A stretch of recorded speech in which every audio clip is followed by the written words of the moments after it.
একটা রঙিন ছবি দিতে হবে, তোমরা একটু দেখে নাও। এইখানে রঙিন ছবি দিতে হবে, এখানেও রঙিন ছবি দিতে হবে, দুটো করে।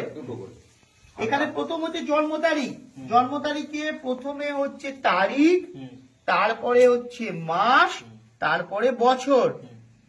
আধার নম্বর দিতে হবে, আধার নম্বর আছে কাছে, আধার নম্বরটা লিখতে হবে। ফোন নম্বর বলো।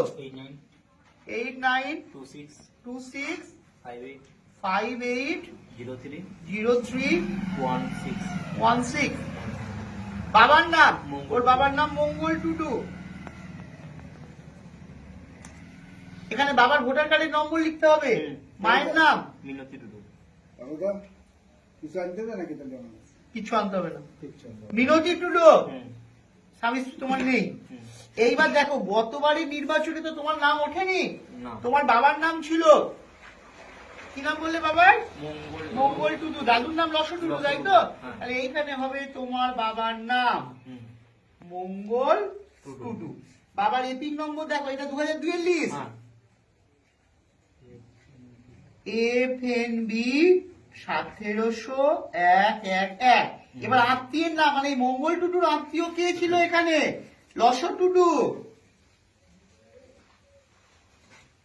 লস টুডু মঙ্গল টুডুর কে হয়? বাবা। তখন জেলা ছিল বর্ধমান, পূর্ব বর্ধমান লিখবো না, শুধু বর্ধমান।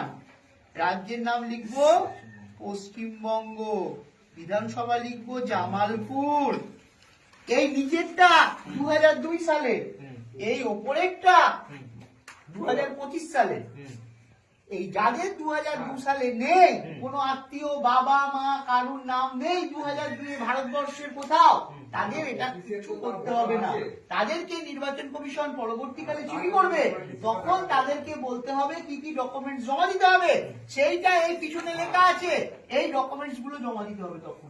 এখন কোনো ডকুমেন্ট দিতে হবে না, এখন শুধু রঙিন ছবি দিতে হবে আর আধার কার্ডের নম্বরটা একটু মিলিয়ে দেখে নিতে হবে। তাহলে দেখো, বিধানসভা ক্ষেত্রের নম্বর এটা কিন্তু 274 লিখতে হবে, 262 লিখলে হবে না। এটা 2002 যা ছিল 274 ছিল, এখানে 25। এখানে এবার তোমার বাবার নাম কত আছে? না 175 আছে। কত? 175। আচ্ছা, কাকু টুটু তোমার ঠাকুমা ছিল, উনি মারা গেছেন তো? দেখ, এইটা হয়ে যাওয়ার পরও এখানে একবার তোমার নাম লিখে দিতে হবে, কৃষ্ণ টুডু। 2002 তোমার এপিক কার্ড হয়নি, লেখার দরকার নেই। আত্মীয়ের নাম মঙ্গল টুডু, সম্পর্ক পিতা বা বাবা, জেলা বর্ধমান, রাজ্য পশ্চিমবঙ্গ,